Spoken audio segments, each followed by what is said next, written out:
C'est Camille, j'ai 34 ans et je suis directrice d'auto-école à Paris. Je me demande ce qui est le plus adapté fiscalement pour une auto-école, une voiture électrique ou bien une hybride. Bonjour Camille, vous vous interrogez dans le cadre de la gestion de votre auto-école sur l'acquisition d'un véhicule hybride ou d'un véhicule électrique. Vous souhaitez savoir fiscalement ce qu'impliquerait un tel choix. Alors d'abord, il faut savoir que le régime est assez harmonisé pour ces deux types de véhicules. Et là où on aura une différence, c'est surtout au niveau de la taxe sur les immatriculations. Cette taxe, elle est composée notamment de deux sous-taxes, que sont le malus au poids d'une part et la taxe régionale d'autre part.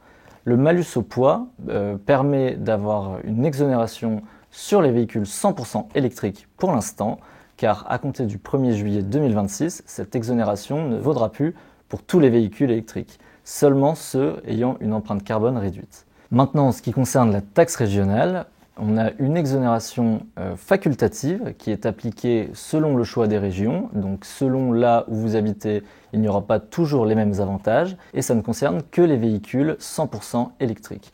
Les véhicules hybrides, quant à eux, subiront une taxation au tarif plein. Les aides de l'État ont été supprimées fin 2024 pour l'acquisition d'un véhicule électrique et notamment la prime à la conversion d'État qui n'existe plus. Par contre, les dispositifs d'aide locale ont parfois été maintenus, comme c'est le cas à Paris. Enfin, il existe une dernière taxe qui ne vous concerne pas directement et qui est composée de deux taxes annuelles. La première sur les dioxydes de carbone et la deuxième sur les polluants atmosphériques. Alors ces taxes ne vous concernent pas en tant qu'auto-école car vous êtes exonéré. Mais attention, si vous utilisez le véhicule également à des fins privées, cela pourrait avoir une incidence sur le tarif qui vous serait appliqué.